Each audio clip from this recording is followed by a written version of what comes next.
Fire Radio. He's already laughing. I love this. I love rolling right into it. I mean, this is going to be a fun conversation for sure. Everybody, welcome back to the podcast. Jeremy, National Fire Radio, blah, blah, blah. Lieutenant Paramedic Jimmy Berry of the Orange County Fire Rescue down in Florida. What is up, my man?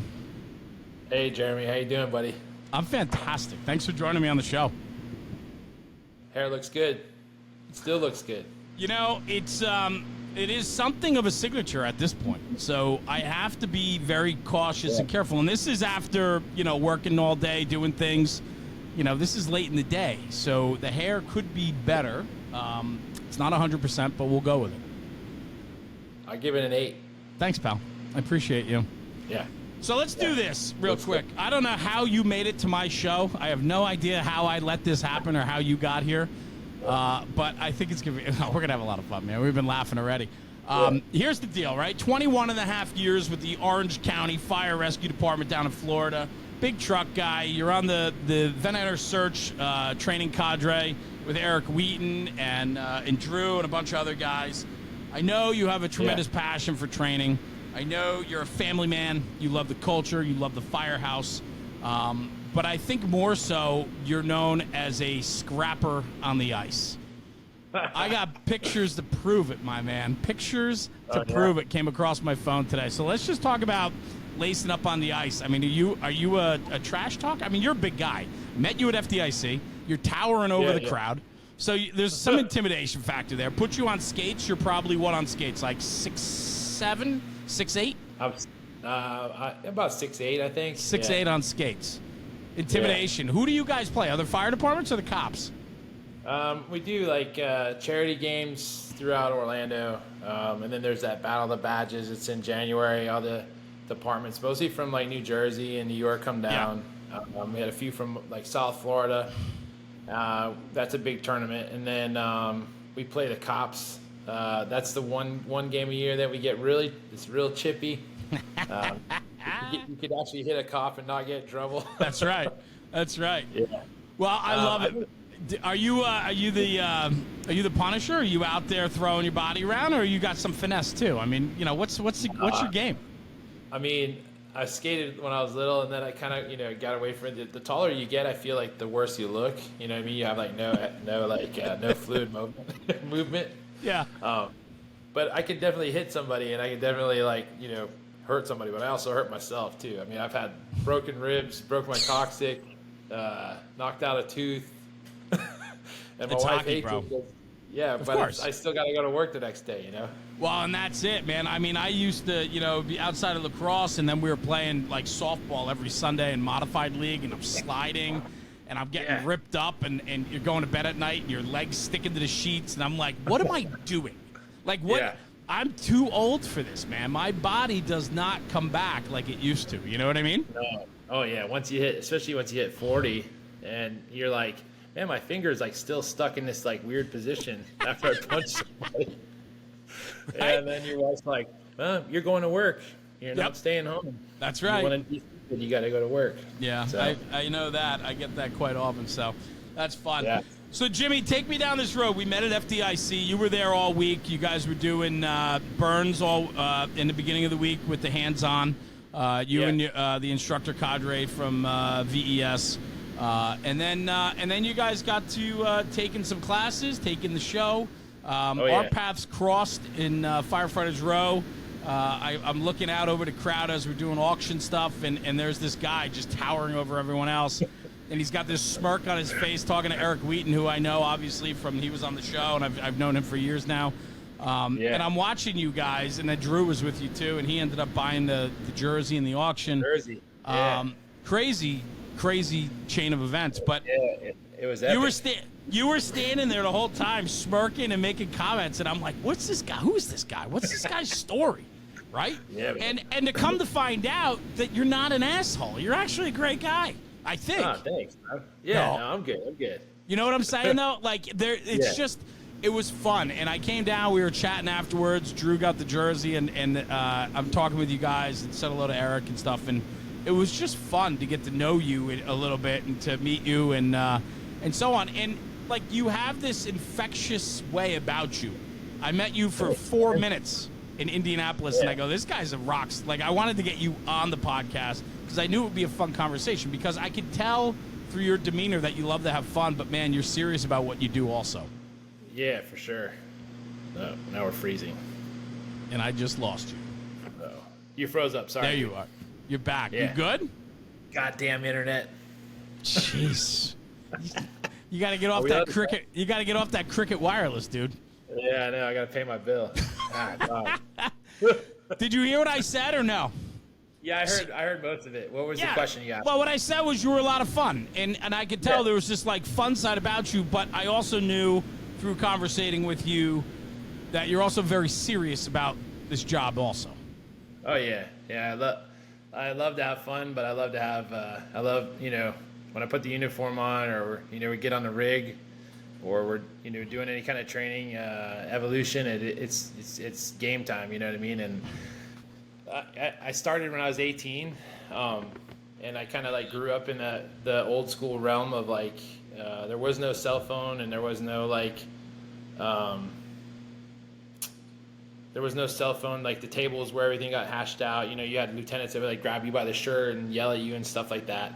And as I got older, I realized like maybe that's not a good environment. It is good to have fun, but it's also good to be like dead serious about certain things. So, but I do like to make sure my guys have fun, and we have fun here at home, and it's not all seriousness. But I think we're doing it wrong if we're not enjoying it, right? I mean, we got to enjoy it, and the people that we're riding with they got to fit some type of mold that makes us enjoy going there every day, right? Oh, 100%, yeah. Yeah. Because if you're not having fun, like, what are you doing, Yeah, so where's it come from? Like, 18 years old is super young to get into the fire service. So did you have influence before you got into the job? Did you grow up in a firefighter's home? I mean, where's that come from? No, my uncle was a fireman up in Jersey. He was, like, in the Cranford area. Okay. And that was really the only, job connection that I knew to it. But we'd always lived in big cities like Boston, San Diego. And then I kind of just, I don't know, I felt this career path. I played water polo, what's it called? I was very involved in water polo when I was in high school, and I was getting a lot of college hits to go play, professional or go to college and play. But I was like, nah, I want to be a fireman. Like, I don't want to go to school. And my parents were so worried that I was going to be like a hose dragger for life, never like move fast. Yeah, put fire down, kicking indoors and instead of being a world famous water polo player. Yeah. Yeah, but so but how did you find the fire? Like, what about the fire service? Like, where did that enter your life? There had to be a moment. Fire truck passing by, the seeing it on the news. Like, what about it was the appeal? I mean, the cliche. If you want to be cliche and say like, oh, when I saw Backdraft, I was like, oh my god, this is it. Really? But I also was like a huge Ghostbusters fan, and I was like, well, my parents were always like, you can't be a Ghostbuster when you grow up. There's no such thing. And I was like, well, what else can I do where you could wear like a uniform and have like a thing on your back, and you're riding around the street cutting people off with a siren and stuff like that? Get the hell out! That's ridiculous. I swear. Well, I mean, I see the Ghostbusters, memorabilia in the background, so I know you're a Ghostbusters fan. But that's hilarious. Yeah. That's absolutely hilarious. Now, big nerd. Which I love, because you dial into that, and it's a passion, right? Like, when you think about it, it's like the fire service. Like, you go in on it, it becomes more than a job. It's like your lifestyle, right? It consumes you, right? Yeah, and that's what people say, like, oh, is it a cool job? Is it fun? And I'm never like, I haven't considered it a job in 21 and a half years that I've been there. It's like a fraternity. It's I mean, every day is different. You wake up and you're like, oh, what are we gonna get into today? Your shift starts at 7:30 and you're up at 5 o'clock. Like, should I just get up and go in? You know what I mean? It's not a job at all. So 21 and a half years, you still love getting up every morning going to work? Sometimes. Sometimes. The traffic is really bad here in Orlando now. It's like New York City traffic is stupid. But yeah. Other than that, yeah, I do enjoy it. I love it. What's the appeal? I mean, I know, so I know it's It's the guys, it's the camaraderie, it's the laughter, the fun, but it's also the work, I have to think, for you. Because I just talking with you and seeing a couple things online, I know you're very in tune with the work portion of it. Oh, yeah. Yeah, we're like in an inner city part of Orlando, and we catch the most fire duty, I would say, as far as our first due. So, I mean, just the magnitude of, like, what adventure are we going to do today? I used to tell my guys that, like, hey, what adventure are we going to go on today? Because we're a scuba unit, or we're a high angle unit, so we're climbing up on roller coasters or we're climbing up on buildings. So are we going to be above ground? Are we going to be below, underneath the water? Are we going to be fighting fire? We're paramedics too, so are we going to be doing trauma alerts, as cool as that may seem? Or are we going to like the big job? You know what I mean? There's so many things that you can get into, but we do about 3,000 runs a year on the rig. We do run EMS as well, but this is on the truck. Yes, sir. Yeah. Truck 30, right? Is that where you are? Truck 30. Yes. Yeah, 30 truck. America's truck. America's truck. Yeah. Yeah. I've heard about America's truck. I was told that truck 61 is America's tiller truck. That's what I heard. Yeah, they're the only tiller truck. Yeah. That's coming in from your buddies. What about?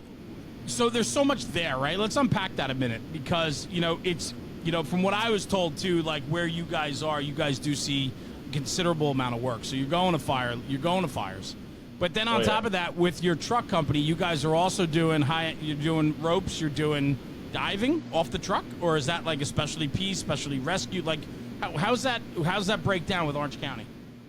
In our department, we have a dive rescue team, so it's a scuba diving team, and two of us on the truck, myself and my fireman, are both divers. So if need be, we have to suit up in the full suit, and we're actually, the cool thing about our department is we're not in the recovery, we're more in the rescue phase, because our dive program leader has like strategically placed dive units and dive tanks and stuff like that in units throughout the county. We have 44 firehouses, and he's done it to where like they overlap each other in a way. So if you get a dive call here, we're second due. We're throwing on a BC and we're going in as well. So that's pretty cool. The high angle stuff we have. I'm sorry. Go ahead. No, please go ahead. The high angle stuff we have a lot of. We have the roller coasters that we help out with, Universal or Disney. We have some stuff down here in the tourist district, like the Orlando Eye is a big Ferris wheel. We're always training on that or going up on top of that thing. But everybody on the truck down here has to be rope certified, so it's considered like a special operations unit. And there's 12 of them, so we have quite a bit of people that are truck qualified. So I was going to say, you got 44 firehouses throughout the county that you guys staff? Yeah. So what's the break that you have 44 engine companies, I would assume, and then 12 trucks, you said? 44 engine companies, 12 ladder companies. We have 3 heavy rescues, and then every house has an ambulance. We call them rescues down here. Yeah. Okay. But the squads are our heavy rescues. And okay. They handle all the disciplines, and then we back them up in a way with rope and we can do help them with confined space, anything that you would need a ladder or rigging or anything like that. Yeah, so you're a support company to the heavy rescues on the special ops disciplines and things like that. Yeah, for the most part, yeah. Yeah, got it. What about being on the truck? Because you told me before, we were talking about things that go down, what roads and so on, and obviously training's important to you, and we'll get to that. But on the truck side of things, you love being a truckie. I mean, you're 6 foot 100. So, I mean, it just makes sense that, the truck is your domain. What is it about the truck? Do you guys get to run true trucks? Because I know you have a pump on yours. You got water on yours. So are you stretching if you're arriving, or are you just doing true truck work? I mean, we're 100% truck work. But our engine company is so busy. If we do get caught, I've been on that tower truck since 2003. And I've pulled lines off it one time. So, knock on wood. Yeah. Okay. But I will say, I wasn't always. I like when I first started at 18. I just wanted to be a fireman. I wanted to ride on the back step. I wanted to kick indoors. What do they do with that nozzle? They pull it, squirt water, and then put fire out. And then I started off as a probie. I was over by the jail, and it was just an engine company, and you can imagine how busy that area is. And I remember we had a fire, and this tower truck drove by, and I was just like, "What is that?" And I really didn't know. The fire service wasn't as broadcasted or like as what's the word I'm looking for? It's not as it's not as vocal and visible as it is now, like with social media and the phones and stuff like that. So like, you really didn't know what the truck was unless you either knew someone or you came up as under a fireman's roof. So I was like, I need to get on that thing. And long story short, 2 years later, I was on it, and I was like, it's amazing. You're kind of do your own thing. That's one thing that's really interesting to me, right? Is because I grew up in the firehouse, so like I had a lot of understanding before I even got in. I love talking to guys that didn't really have any exposure to it until they found it. And so there had to be a moment then when you're going through the academy, you get out in the street, you go to that single engine company. There had to be a moment where you're like, yep, this is for me. Like, what do you know what that hook was for you? Like I said, when it drove by, and I'm like, what is that? And they're like, oh, it's a truck. But that was the truck. But I'm talking about firefighting itself. Like, to become a fireman? Yeah, just what was the hook when you got there finally? What was yep, this is for me. I belong here. I struggled with a little bit of anxiety when I was like coming up, like especially at 18. Like, I was a very homebody. Me and my family are unbelievably close. There's two brothers, and then mom and dad, and then so like staying at the firehouse was like going to a sleepover, But the sleepover, you can be like, "Hey, Dad, can you come pick me up at 2 a.m?" But at the firehouse, if I was on the phone calling my dad to pick me up, they would probably beat me up. You're in trouble. I think the first fire that we caught, and then the adrenaline and like knowing that you had done good in as much as good as you could. And again, I hate to use the word cliche, but as cliche as it sounds, you're there to help, someone in their worst time of need. And that to me was like, this is my calling. You know what I mean? Like, I think that was like, we had a fire. It was like a little trailer. And I do remember like thinking to myself, I'm not going to do anything else. This is incredible. You know what I mean? And then just seeing the avenues, especially that the fire department gave me, as far as like, you could go this way, you could go special ops, you could be hardcore medic, you could be, dive team, bike, there were so many avenues, and I was like, oh my God, like, why would I? Well, like, if I don't want to do this or I get tired, I can go over here. So I was like, this is amazing to me. Yeah, that's cool. I love the helping others is always good. It's great, right? I mean, it feels good. It's the right thing and all of that. I also look at like the personal, the personal satisfaction you get from it too, though. And I always think about like, athletes, and you were a competitive athlete. I mean, water polo, right? I know nothing about it. However, on a competitive level, it's like any other competitive sport, right? So you have then something in you that pushes you to always do better and be better. And that's where I think, like, we really need guys like that in the fire service, because they bring something with them. They might not have any experience or knowledge about the fire service coming into it, but what they are bringing into it is their knowledge of sports, right? And usually high-performing athletes bring a tremendous amount of discipline and mindset with them that really benefits this job. Oh, yeah, for sure. I mean, we've often been called, occupational athletes. So yes. But I do feel like we have so many new people. We have 1,500. We're the third largest department in the state of Florida. So, like, we do get these occasional guys who are like, wait, we work 24 hours? And you're like, I'm like, you got through the whole academy and didn't know we worked a 24-hour shift? You know what I mean? So there is that. But, yeah, I do. When you do have the occasional, like, guys that did sports in high school, or military is my other favorite one, because those guys. Yes. And I'm not. My son's Army Airborne, and outstanding. My cousins, my uncles, everybody was in the military. My brother is Air Force; he was a major. Like, those guys have the most discipline, and they're in shape, and you really don't have to guide them in way of like, hey, let's go do this, or hey, you need to fix this. They're already on top of it. No grooming standards, free time, that kind of stuff. They're super in tune to what they need to be doing. How do we combat that today? I mean, we got a lot of guys that are coming into the firehouse that maybe lack some of that discipline or self-care, and we need that in the fire service. I mean, how do we combat that, especially on a bigger job, right? The bigger job is more numbers, right? So now we're ushering people through, and you know, maybe that you don't have the attention to detail that once was. I don't know, but what do we do with that? How do we combat that? I don't know. That's a tough one. Because we recruit from so many pockets of society that, you know, like I said earlier, there's guys that they hang out on TikTok all day long, right? And you know, you tell them like, hey, let's go work on this saw, and they're like, oh, I never even cut my grass. Like, you know, I remember if I didn't get out there at noon on a Saturday and cut my yard, I keep losing trouble, you. You keep going in and out. It's such a different generation as far as that stuff goes, and that's like a big battle in our department amongst like trainers and stuff like that. Is how do we get people? How do we fix that? You know, how do we get guys to like dial that in or come in from that realm? But I guess it's where you hire from or where you recruit from, but. It is. Yeah, but what do you do? What do you do in the company level? I mean, you're a company boss, right? That's your truck, right? Yeah. So we have. Go ahead. What's that? No, I was just gonna say I can imagine that your company attracts the guys you want. Yeah, for sure. I don't.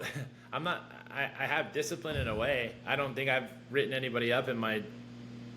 I don't know however long I've been a lieutenant.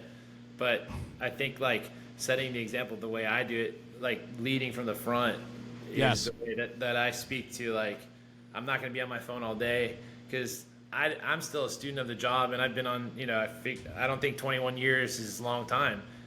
So, you know, if I feel like if I have downtime and I'm sitting around watching the trees outside, I should probably be doing something job related. I'm getting paid to do it. So... why not, you know, get on the computer or go outside and play with some rope or do some search stuff. And then the guys follow to that, you know, we're all kind of like a bunch of lions all in the same pride, trying to stay on the same mission. And like you said, at the company level, you can control, like, especially your own firehouse, you know, you can get those like-minded people in there, and the people that don't want to be in that like-minded area, they kind of figure their way out, you know? Yeah, they do. It filters out. You know, when the culture is good and you got a solid company, you're not going to get bums in there. They're not going to last. They can't last. No, for sure. Yeah, I love that. Yeah, that's good stuff. I like it. Yeah, so, talk to me then about what you like to do. I mean, do you guys run now on the truck? Do you run a 4-man truck? We do. Yeah, we have 4-man. So you have like inside-outside teams? Like what's that look like for you if you're going to a structural fire? Does it all come down to first due, second due responsibilities? Like how does it break down for you guys? It's usually, I hate to say it, it's not really written yet. We're still kind of working on it, but we have the inside-outside truck, so the officer and the guy behind me are usually the inside, and then the driver and the guy behind him are outside. And then there's like a multitude of chapters that you can go down, like for second due, if it's sure. A taxpayer, if it's a row home, if it, different setup techniques, all that kind of stuff. But bread and butter, shotgun house that we have in our first due is pretty typical. So it's usually inside, outside, knock it out real quick. So explain a shotgun, because I bet you a lot of people probably don't have them in their districts. But give a lowdown on a shotgun. So like in the early 30s and 40s and 50s in the area that, especially the predominant area that we're at, like there was a lot of the orange pickers that would live in that area, and they just threw up these little shacks. They're like 900 square foot maybe, and the reason they call them a shotgun shack is because if you open the front door and you shot a shotgun with birdshot, it could hit every single space in the house and get all the way through the back door. That's the term that I've always been brought up at. So. Yeah, they make for a great push. I mean, in through the front and right out the back, right? I mean, it's, Yeah, it's good stuff. Yeah, for sure. I mean, and I'm sure, though, the area that you cover, I mean, being a county, right, you're doing a lot of, like, additional work in other corporated areas of different departments, right? So Orlando, Winter Park, places like that, right?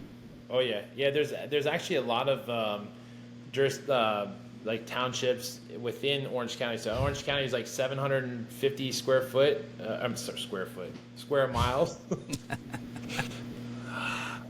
I got you. Like 50 square miles, and then like within there, there's little pockets. So you got like the city of Orlando, the city of Winter Park. You have the city of Winter Garden. Just for example, my brother works for the city of Winter Garden. Okay. But yeah, we back them up a lot. We even have Disney World down here. They have their own department, which is called Reedy Creek. We throw them some units every now and then. But we usually, mostly it's the city of Orlando that we run with a lot. So we have a lot of good relationships with those guys. I have a ton of friends over there. I teach with a lot of those guys too. I consider them pretty good friends. There's a good culture in Orlando too. I've gotten to know a few guys there, and they do the Orlando Fire Conference, which I know you're involved with, which has got an impeccable reputation, right? Oh yeah, for sure. It's a great cause. Every February it's amazing. It's to be in our backyard. It's just so refreshing, and you get to see so many cool people come down and good instructors and just a multitude of just sharing the craft. Well, where does that come from for you? Were you always like that? I mean, you didn't know, and I was going to ask you this too. You just said your brother. Is your brother younger than you? Yeah, I'm the oldest. So did he find the fire service through you? I think so. Yeah, I think he was kind of figuring out what he wanted to do, and then he was like, "Yeah, I think I'll be a fireman. It looks cool. Jim's doing it." So, again, we both wanted to be Ghostbusters, and there was no such thing. So. Well, why is there no such thing? That's what I don't understand, bro. You can come right to my house. People would beat my ass if I rode around in an Ecto 1 with a jumpsuit on. Maybe, but I can promise you this: like, my house is haunted. That's facts. Swear on my children's lives. Yeesh. My house is. My kids know about it. My wife has had tons of experiences. I've had a few experiences. So if you ever want to come Seriously? Ghostbust, you could. Yeah, I swear to God. Yeah, absolutely. Very old. I don't actually know the year. It's an old carriage barn on an estate property that got, that was turned into a 4-bedroom, 2.5-bath house. But it's an old carriage barn. And then I have like different garages on the property that have the old servants' quarters, the old horse stables. The main house on the property up the hill from me is like it's now like a 3-family. But they have like the old servants' quarters up behind the kitchen, and it was I mean, this is 25 minutes outside of New York City. This was the country for all the rich people in New York City, and so they have all these sprawling estates. So like I know for a fact that all the homes along my roadway here are haunted. No way. Yeah, like, just through like facts. What do you think? Just through history that people that won't leave, again, or is it your like audio troubles? keeps going in and out. Can you hear me? Because your audio keeps going in and out. Come on. I'm serious. It's like the 4th time it's happened. That's all right. I just want to make sure that this isn't going to be a bust. We're going to keep going, but I just want to make sure that it works. Yeah, I can hear you. Okay. So so this is so if you ever want to come be a Ghostbuster, you're more than welcome to come here and go to work. Yeah, for sure. That'd be awesome. I'll bring my personal pack. Hell yeah. I'm sure you do have one. Probably in the car, I bet, right? But anyway. Right here. So I love it. I mean, so that's pretty cool, though. Jeez. There it is. Hanging on the wall. Jeez. I love it. So I gotta think, right? That's pretty cool that you got to share that with your brother. It was something that he saw through you and said, like, he looked at what you were getting out of it because you guys had no exposure to it, right? No, my dad was with Marriott, so we had no real exposure. And then I got in it, and I was telling him how awesome it was, and he, I wouldn't say he wasn't lost. He was finding his way too, and he got hired like maybe 2 years after me, and he's still there. He's a driver on the tower ladder over there. Big, so, and then the funny thing is, as we came up, he had his route, and then I had mine. But when we got together, we talked shop a little bit, but not like you would think. You know what I mean? Like we never were like comparing stuff or talking trash about the job. We both enjoyed what we had, and I didn't want to make him feel bad, and I'm sure he didn't want to make me. You know what I mean? Like we didn't compare the two. I do. Yeah. No, I think that's healthy. I have friends in the fire service that we don't talk anything about firefighting, and then there's other guys that's all we talk about, right? Yeah, exactly. Exactly. I think there are times you need to turn it off. Yeah. You know? Yeah. And maybe with family. I mean, if you're doing family events with them and that's all you guys have, that's all it turns into, then you got nothing more, you know? And, like, sometimes you need more. Sometimes you got to reminisce about your days of, you know, ghost busting and, you know, Star Wars, you know? I mean, I get it. For sure. I get it. So Sorry. No, you're good. So where did the training aspect come in for you? Like, because, you know, not everybody goes down that road and wants to push themselves to be better or to learn and then pass it on. Like, you know, I know you're very much into training. You work with the crew from VES. You're part of that, you know, that cadre. Where did all that come from? So it's actually a pretty long story. Well, that's good. I mean, we got 30 minutes, so go ahead. So I had a really weird roadblock with like anxiety and depression. And I don't blanket term it with PTSD because I don't know. I didn't know what that was. That wasn't really a thing. It was a thing, right, but it wasn't like it is now. And I didn't want to be a fireman anymore, and I was like, I just don't really want to do anything. I just want to lay on the floor here and watch TV. And I don't know where that came from. And it was easy for me to like realize that I had that, or that I had this weird something was going on. And you know, like I contemplated like quitting, and I contemplated like doing other stuff. And then you know, things work for a weird reason. And I met Eric Wheaton through my friend had really bad cancer and had passed away. He was a fireman on the job with me, and I had met Eric through there. And I knew that they had some kind of training thing going on. And a couple years later, when this all started to happen, and I didn't feel like being a fireman anymore. I had gotten into a thing where we were doing some training at the department. They moved me, you know, to give me some time at home and stuff like that to training. And we took a class with Eric, and Jim Walsh was there still doing the can thing. And I got in there and I was like, what the fuck is this? This is like, yeah. I was like, okay, I kind of feel it again. We had beer afterward, you know, and there's nothing better than having a beer with dudes that you just fought fire with like in a scenario that's like still smoldering a little bit, and you're just kind of sitting there looking around. I'm like, all right, I kind of feel it again, you know. And Eric, then Jim got sick, and Eric contacted me and asked me if I would be interested in helping out and doing some stuff, and I was like, yeah, let me give it a shot.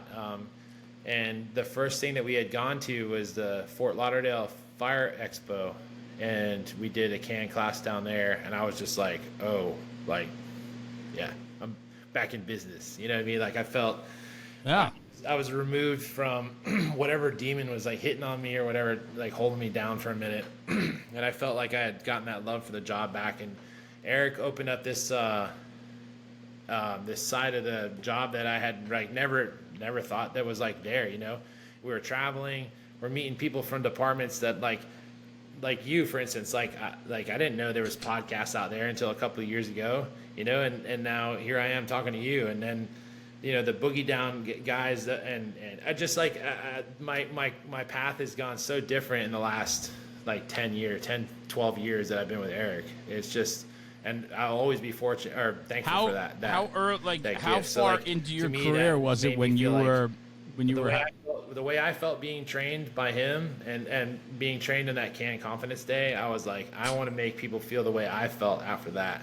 So again, I'm using that cliche term, but like, even if people come out of there and they go, that was one of the best fires I've been to, I didn't learn anything, but I'm like, hell yeah, that's awesome. You got the love back. You know what I mean? So that was always a goal. Yeah, I mean, after that. How far into your career was it when you were having that lay on the ground moment where you just nothing mattered? Let's see. It was like 2016, I'd say. No. It was like 2014. Yeah, so like 10 years ago. Yeah.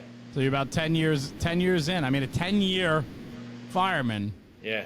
ready to walk away. And I had, like I said, I don't. There's a lot of people out there that need more help than I do, and I would hope that they get that and find what they need. But I had my wife, I had my parents, I had everybody here, I had my guys on the job, my brothers. You have to, you got to lean on that, and I feel like that change up kind of like shifted my negative aspect to kind of like help me it's like railroad me in the right direction. But yeah, dude, I was like, I'm done. Like, I was looking at my retirement. I'm like, well, it's like 75 cents that I'll collect after 10 years of hard service. But I was like, whatever, I can go paint houses and do nothing and lay on the floor here and drink beer all day. I don't know. It was not good. Well, I mean, but you recognize that, right? Or somehow, some way, and you found something that was able to pull you out of it. Yeah. And whether it's Eric or the program or a mixture of the two, whatever it was, you found something, and I have to think that you're grateful for that. I mean, it's just by chance how things work itself out. Yeah, and like, I have, belief of divine intervention or whatever, but like I said, sometimes stars align and they kind of point you in the right direction, or you meet the right people and you're just like they happen for a reason, and I feel like that me and Eric meeting, and then I can't even tell you how many people we've met, how many states we've been to that I would never think like, oh, I need to go here and visit this state, you know what I mean? Like, or just people that I've seen after a training evolution where they come up to you and they shake your hand, they're like, best class hands down. And I'm like, what does that look like? Because I've been in some pretty legit classes. Like, I've had in-house in Orange County, we've done amazing in-house classes, and to me, I'm like, I feel like sometimes we just light fires and we fight them with cans and we stay safe. But like, when people tell me that, I'm like, well, if that's all if that's what you think is the best class and we put that on for you, then I feel like I've accomplished, or we feel like we've accomplished our goal. You know what? A very big part of it is, it's not just the actual training itself, but it's the guys that are giving it, that are offering it. It's the connection they make, the authenticity, and the care that they have to be sure that whatever they're teaching comes across in a way that is relatable and empowers the people that are taking that class. And I can just see it with the way you converse and deliver yourself. I get it. It just makes sense to me. It really does. For you, though, I mean, you've had to really get to a place, I can only imagine, that you absolutely value the experience now because of what it's done for you. Yeah. I mean, like you said, like, you get there. You don't start there. You know what I mean? Like, stuff doesn't fall there in your lap. You kind of like, you have to work to that point. At any point I can be like, this is dumb, I'm not. Or my wife, who's super supportive, and she's like, go be a fireman, go have fun. We had our son we had our son when I was 18 as well. So like, we didn't get to live that like party life, or like, be 18 or 19, you know what I mean? So like, I feel like she's super supportive, and like, in this part where I'm like, hey, can I go to, FDIC for a week and a half? She's like, adios, Yeah. Fun. Well, that's important. I also think, though, too, she probably witnessed firsthand what this has done for you. Yeah. Yeah. And I think, she's, like I said, super supportive, and, like you said, what it did for me as far as traveling and getting back in the circuit of like feeling good about what I was doing. And yeah, I think that's why she's very supportive of it, so that's cool. So then parlay that back into the firehouse. Then you went from a time where it was pretty dark and lonely and willing to walk away, to back to where you are today now, where you're excited about it. It's infectious. You're out there teaching, and not only that, but now in-house, you're sharing your passion with the guys around you. Yeah. And like, those are my boys. I love them to death. There's, we have our Pookie, and we have Kai. We have these guys that, Lenny, who's been driving me since 2003. But they're... Really? Wow. Yeah, he's been my chauffeur since 2003. But, and they're great guys. I love them. I would, step in front of a bullet for them. But sometimes like, how do I spin this into words without offending anybody? like, like when you go to a conference, people pay. They're paying to be there. They want to be there. They're part of that percentage in their department where it's like you're considered a nerd because you're into the job that much. Where you're like, oh, I'm going to travel here to go to a conference, and everyone's like, all right.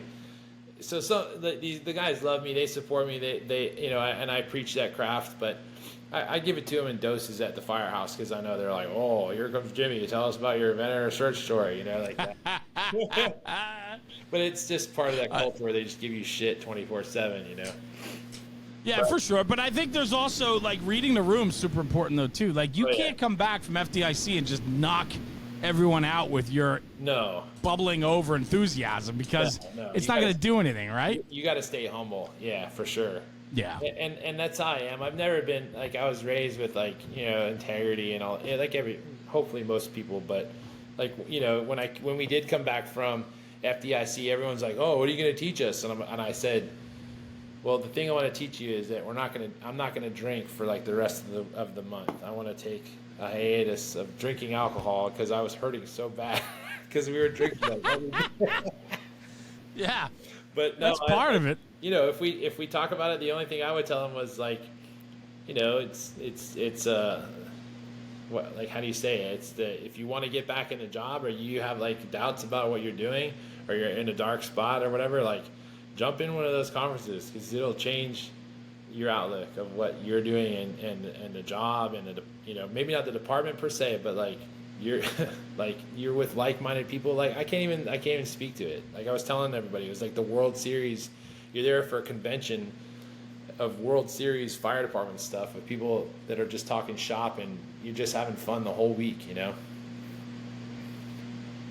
Yeah, I do. I was just reading some of my notes, and I mean, when I think about it, it's a long week for sure. But I look at what comes with that week, and when you break it all down, man, does it offer you so much in one package, right? Like, it's one thing to get the training or the lectures or all of that, but then it's the other aspect of it too, where you're breaking bread, having a cocktail, doing a cold one, and talking with people, frankly, that were probably guys that you were influenced by early on in your own career. When you have that type of access to people, it's just it's a moment that you don't forget. Oh, and that's like, I wish that everybody could experience that. And I like, my wife always says, you're not everybody's like you because you're like, I'm a nerd for the job. Like every time we go on vacation, I have to go to the fucking firehouse and get a shirt or get a patch.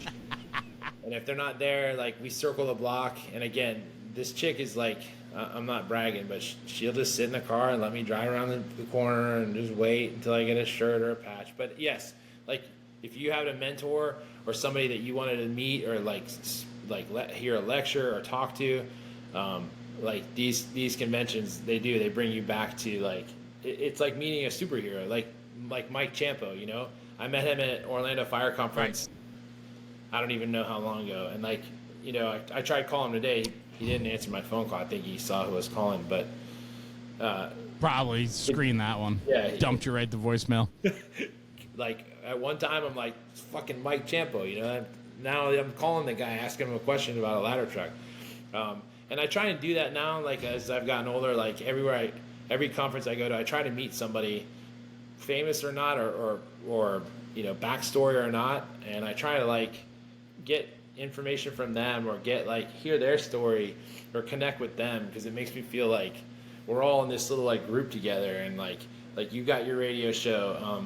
The one guy, there's an artist out there that does the drawings, this stuff like that. Ciampo, like I met Bobby Eckert, that was a highlight of FDIC. Like I've always wanted to meet the guy, and I sat in his lecture, and I just wanted to be like a fly on the wall and listen to what he had to say, and I was like blown away, and like to me is way more satisfaction now, than I don't know anything else I can say as far as going to a conference, but definitely good. It is a long week though.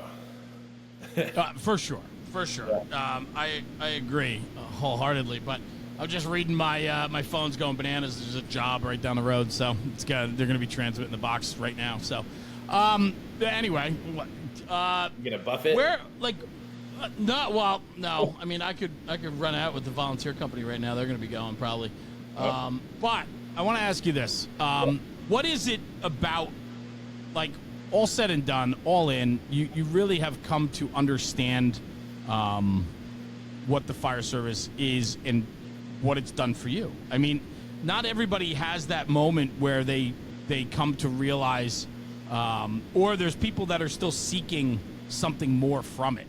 Yeah. Like, you had that moment where something was presented to you which kind of took you out of where you were and brought you up to the next level, right? In a way, right? And I don't know if that's the right way to say it or not, but, like, there's a lot of people that are starving for information. There's a lot of people that are looking for something more. Yeah. And it's those conferences, right? Like, I'm just trying to think. Like, the Orlando Fire Conference, I haven't been, but I've heard nothing but incredible things. But it's conferences like that where you can find some new direction or a refreshing point of view, or in fact, I know guys, I've talked to guys that were like, I didn't know this whole culture was out there. Yeah. Guys that come from big jobs sometimes don't know that there's other people out there outside of their own job putting on more information or giving more for what they're looking for.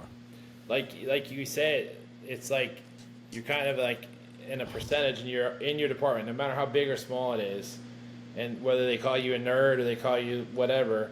But when you go to these conferences, it's refreshing because everybody is like you, and everybody wants to tell their story. And some people, like, to me, having a beer with the fireman from San Francisco Fire Department is like, like, it's a highlight to me. You know what I mean? Or talking shop with Bobby Eckert, like that to me, like that makes my weekend. You know what I mean? But and I think, like, any of these conferences where you pay to be there and you meet these like-minded guys or girls, where you're all like, there's some niche anywhere in those hot classes or the social events or the lectures or the trade show, even, where, like, you'll find it's like a little path of refreshment. I can see it's almost romantic in a way, I would say. What do those conversations look like for you? I mean, I'm not asking what you actually said, but, like, what are you asking? Just comparing notes, strategy, tactics. Like, what are you always inquisitive about? What drives you? Internet. Yeah, your internet is terrible. Jeremy, you broke up again. Sorry, dude. Yeah, I know. We're gonna wait till we have to edit this thing. You and I might be doing this over again. I was saying, like, what is it for you? Like, in those conversations when you have the ability to meet new people or guys that you know about or have seen, what do those conversations look like? Are you into comparing notes, picking their brain? Like, what do you like to talk about? I mean, like you hit it earlier. Like, a truck work has always been super big with me. So I like to know, like, what kind of rig they're on, what kind of tactics they are doing. And then we get into the bread and butter of, like, the other day we had this job and we're showing each other pictures, and and then sometimes it's not even that, it's just personality, like, you kind of, like, hit it off. And, like, I try to be a humble dude and, like, just listen to people, and I like to, like, give not feedback, but I like to, like, just engage in conversation. Like, my wife calls it the gift of gab. Like, I just start talking shit with people, and, like, next thing you know, it's like an hour later, and I'm like, I gotta move around the room. Like, I just got here, I'm still at the front door. But yeah, it's nothing too in depth, man. We just, we'll go from there. We'll make fun of some things, and I'm a super believer in making fun of a lot of, especially myself. But but it takes work. Yeah. Right? There's, like, this natural intrigue, right? This natural conversation that needs to happen. I mean, I'm very much the same way. I love to just kind of drop a question and then sit back and just listen. Like, I love to listen. Yeah, you're good at that. No, I talk. That's what everybody says to me. They're like, you talk. And I go, no, but I actually listen more than I talk. Yeah. I mean, I really do. You do that subliminal talking and, like, you're actually listening. There is some of that too. Yeah. For sure. Especially when the internet cuts out and there's dead air for, 10 seconds. I have to, fill the air. Sorry. That's my Cricket Wireless. Yeah, that's all right. We'll get you there. No problem. We might have to do this in person. I'll just have to come to Florida and we can do this. We'll take you to Disney World. Something else you said to me that I thought was interesting was you talked about family. Yeah. Your own and then obviously the firehouse family and how important those two families that become one are. Yeah. As a lieutenant, you set the tempo in your house. You're setting that tempo for your people. They're looking at you, and it's not just about firefighting, but it's how you manage your own relationships, how you treat people, how you talk to people. How important is that aspect of things, especially you as a company boss, and then parlaying that into the firehouse so that your guys get a good understanding of what it's like to be a good person and to enjoy family? I think, like I said, it comes from we're not all fortunate to have the same parents, but it's how I was raised. Like, you treat others with respect, and you treat the elders and the senior people with respect. And there's a lot of listening that has to happen too. Like when you let people vent, or you're listening to them, and you're an active listener, and you can sympathize with them. I feel like that goes a long way. We do family time at dinner at the firehouse. There's no phones, there's no TV. Everybody kind of talks about their day. There's no, it's a very, very sacred time. And I get a lot of teasing about it every now and then, like, oh, we can't have our phones here. But I'm very big on, like, we're going to focus on, yes, we ran 20 calls today, and everybody's coming in and out. There's 14 of us at the firehouse, so it's a very big house. But I really like to put the phones away, turn the TV off. And when we eat dinner, we break bread. We hear about each other's stories. We talk about the shit that went on during the day. Somebody might be having a bad day. That's kind of like where you kind of, everyone brings them back up. And I feel like that little 1 hour piece of the day for some people is like, they wait for that part. You know what I mean? Like, in a way. And to me, like, I try to implement that. And hopefully they carry that on as they get promoted, or they go to other firehouses, in time. But it's always been a huge aspect to, like, because you never know when you got the door, is that going to be, is you're going to die with the person that you just sit next to having dinner. You want to be like family member with them. You know what I mean? You don't want to not like them. Yeah. I mean, yeah.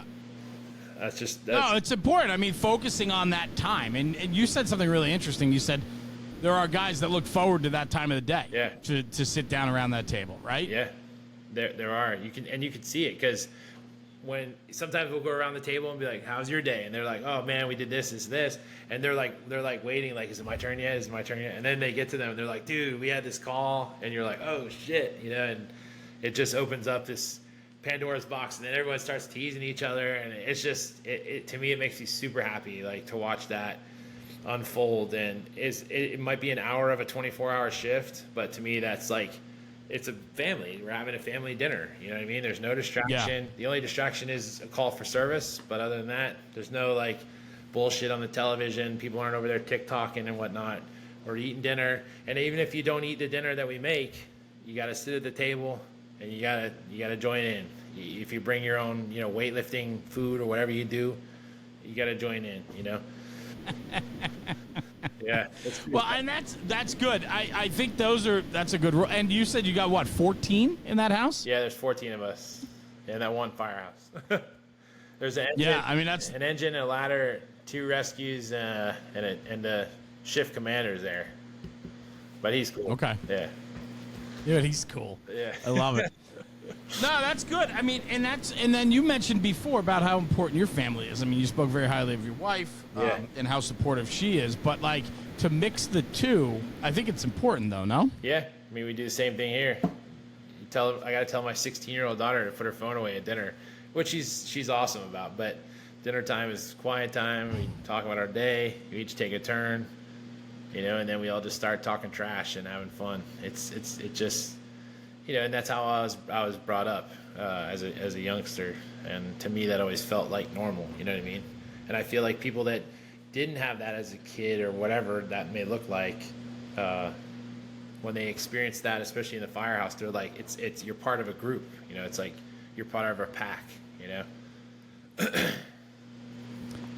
super protective of that. I'm assuming. I mean, just getting that sense from you. Yeah. I know how I am with my family. My kids and my wife, but also at the firehouse, super protective. And so on, and they have to be a priority. And I think it's important that they know that. Yeah.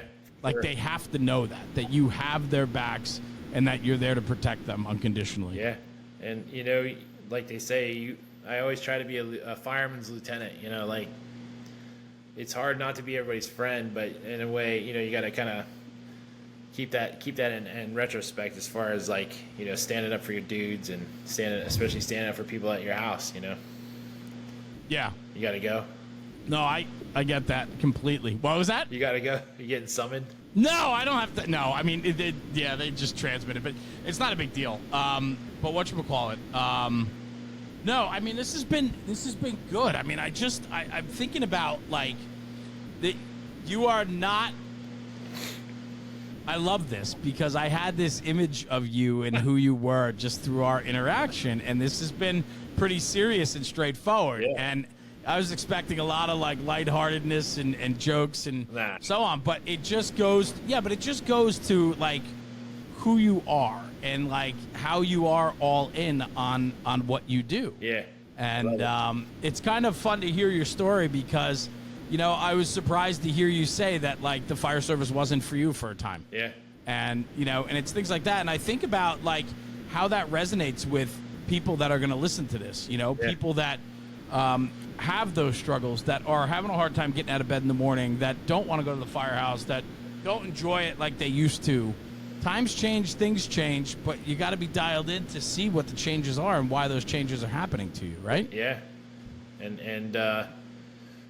you may not have the best department and you may not have the best management or leadership, but it's what you make of it. It's like life is, 10% of what happens. I lost you again. God damn it.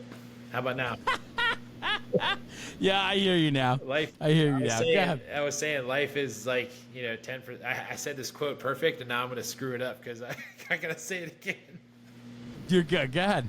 Life is 10% of what happens to you and 90% of how you react. You know what I mean? So if you have, a crappy department or you feel like your management's not good or your leadership, like we're in this job for a reason. It's a calling, So you got to make it.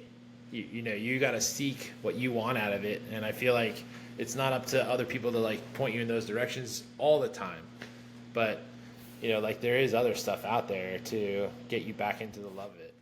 I mean, I will never use that as a crutch, like, oh yeah, I had PTSD or I had depression or whatever, but I will say, like, at one point I was like, fuck this, I'm done. Like, I've seen so many shootings and stabbings and just horrible things in the inner city that like would make you say like, why are you there still?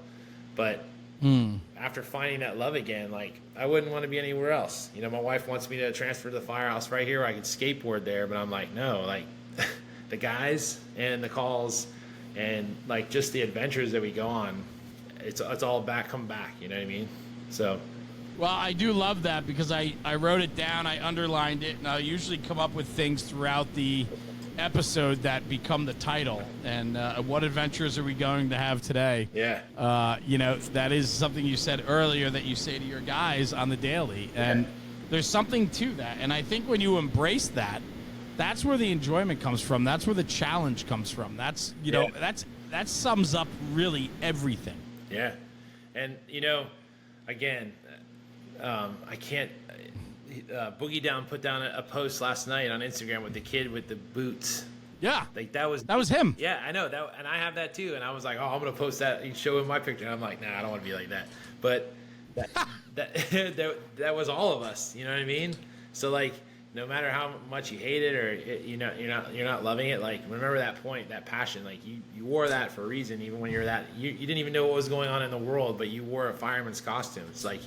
Somewhere in you there's that kid. So, yes. You gotta, I don't know, he hit it on the head. It was perfect. When I read that last night, I was like, oh shit, that hit a nerve. That was good. I agree with you. I reposted it actually because it did strike a chord with me for sure, and I think it resonates with most people that grew up that way. way. Yeah, for sure. You know, it's, you know, you can have bad days and be discouraged, but you still are doing the job that you wanted to do since you were a little kid. Yeah, absolutely. And you can Something about that, man. You can There's something about that, you know. About it all you want, but you know, we chose it. We wanted to do it since before we even knew, That's it. you know, what we wanted to do. So like find that kid in you, you know what I mean, or find that path that makes you feel like you did when you were 5, putting on your boots and your underwear, you know, and wearing a hat around the house.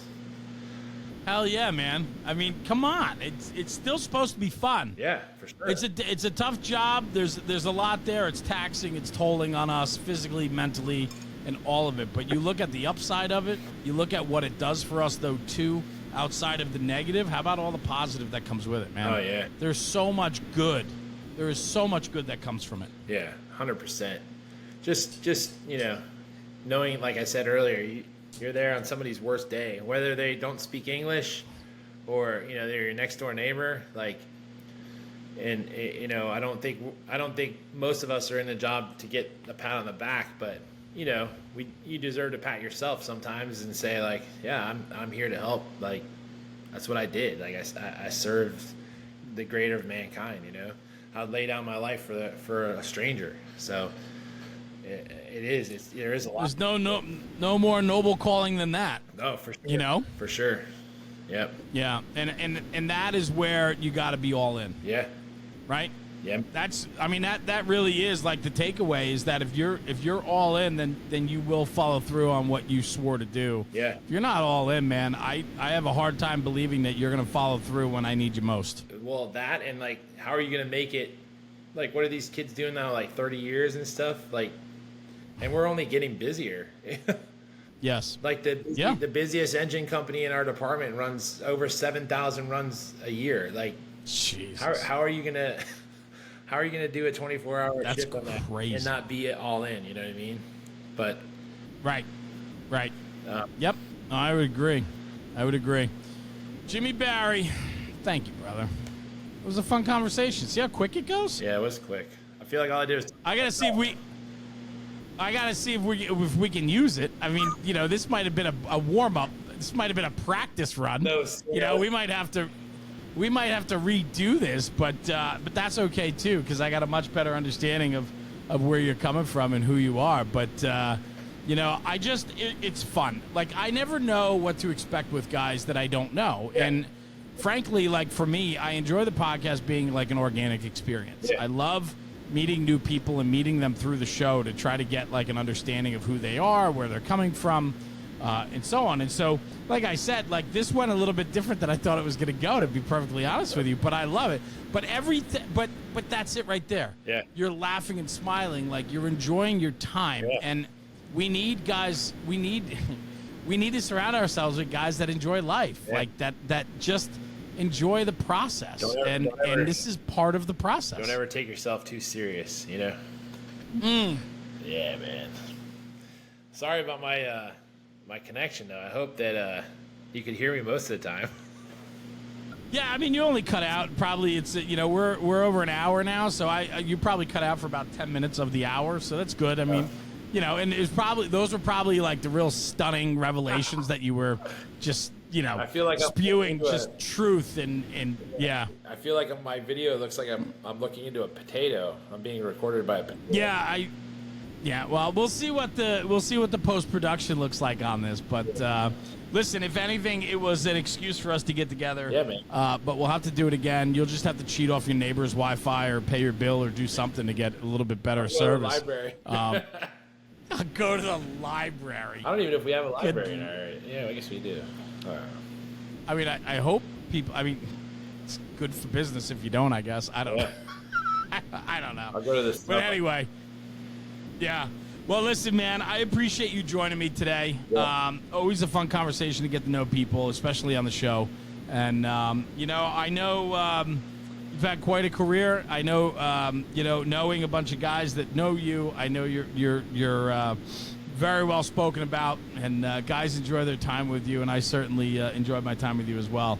And thanks for taking some time out of your busy life to join me today, man. Yeah, Sláinte, Jeremy. Thank you. Appreciate you. Salute. Yeah. Absolutely, man. Absolutely. And anytime you want to come to New Jersey and actually ghost bust, you let me know. Yeah. And the only thing I always said was with my home is I don't push back on them. So like they it's been very quiet here lately. We haven't had many issues in as of late. But as soon as we start moving furniture, if we change a bedroom around or we do something, it stirs it up. And so Wait, so is it, you know, like, do you see things or is it noises? Or both? it's all the above. All the above. No, noises sir. every day. Noises every day, all day. People walking up and down the stairs in the attic, and so on. My daughters have had experiences. My wife has had her feet played with while she was laying in bed. Her hair got pulled when she was in the shower. Whoa. And then whatchamacallit? And then I'm just trying to think. My son, he pulled in the driveway and saw a woman standing in the window. He called me in a panic. I've had multiple friends. So my kids call her Linda. I don't know what her name is, but everybody describes the same thing that has seen her. Oh, wow. And a lot of the people that have seen her don't know each other. So there's not like people are talking about it outside of here. Yeah. So I've had a lot of friends see it. Me, I've never seen it. You've never seen Never. it? You never, but you've had experiences there or no? Yeah, I've had like weird things happen. Really? Unexplained things, like walk through the living room. I come back into the living room and there was like, when my kids were little, one of their big toys was right in the doorway, and there's no way it could have been there because I just walked through there and I came back. I'm getting goosebumps telling these stories. Dude, that's awesome. I was sitting on the couch one night and I saw the head of a child run behind the couch. Ooh. Like just the top of like dome of the head. Yeah.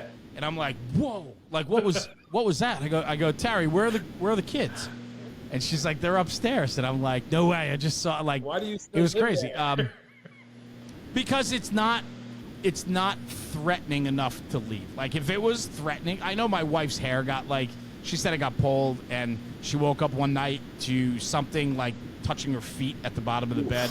That type of thing. Yeah. But she's had the most serious experiences. People have seen it. I think it's. I don't really think it's an intelligent haunt, as they say. Yeah. I think they've been here. They're always going to be here.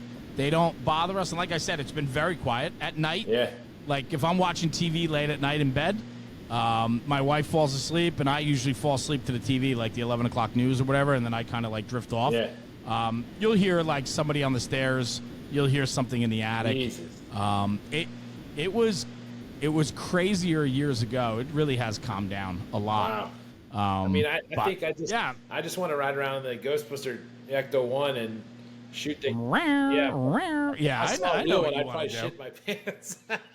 Bro, what they call that? Not the ejector seat. The what was the seat that shot out in the new one? The Afterlife Ghostbusters. I cried, man. I cried like a baby. Yeah, Are you yeah. kidding me? Yeah. Big softy on that one. My Big wife softy. and my daughter they were in Chicago for volleyball, and I was home alone. I'm like, oh, let me watch that again. And I put it on at the end. I was over there like looking around, like crying, like a little baby. Yeah, like, is anyone seeing me cry? Yeah. When I'm telling you, came man. back, I was like, oh. Yeah. Pretty cool, man. I love it. And witness that. Well, then we're gonna have to get you up here, so we'll figure that out. But I always said we're not gonna piss them off. So we'll ghost hunt this house when I go to move out and get out of here, get out of New Jersey and head somewhere else, because I got like 2 years I want to get out of here. Where are you going? So when we do that, then what's that? Where are you gonna go? To be honest with you, I can go anywhere. Really? Really. Yeah, I think we're going to be, in a spot where, I got some ideas, and there's some business opportunities and things, especially with National Fire Radio. So looking at a couple different things. But New Jersey is so cost prohibitive, and it's just my youngest will be out of high school and in college. And so we can literally call wherever we want home. I mean, I'm not opposed to, like, moving to Costa Rica. So, Whoa. like, you know what I'm saying? I'll Like, come visit you I there, don't know. too. We'll go stay. Hell yeah. Absolutely. Yeah. So anyway, well, listen, my man, let me run. Yeah. It was fun getting to know you, getting to chat with you. Yeah, man. Jimmy Berry, Lieutenant out of Orange County Fire and Rescue in Florida. Thank you, brother, for joining me today, Thanks, man. Jeremy. Appreciate you. Love you, bro. Don't go anywhere. Let me sign off the podcast. I'll come right, because this was all still part of the podcast. Oh, jeez. So don't go anywhere. Yeah, right? So don't go anywhere. I'll come right back to you, okay? All right, see ya. Guys, thanks for tuning in for another episode of the National Fire Radio Podcast. Do me a favor. Take this conversation, take it back to the firehouse and talk about it. Because when we're talking about the job, we're making the job better. I say it after every episode, but I absolutely mean it. Get out and talk about the job. It's something we all love. Talk about it. We'll see you at the next one. Jeremy, National Fire Radio.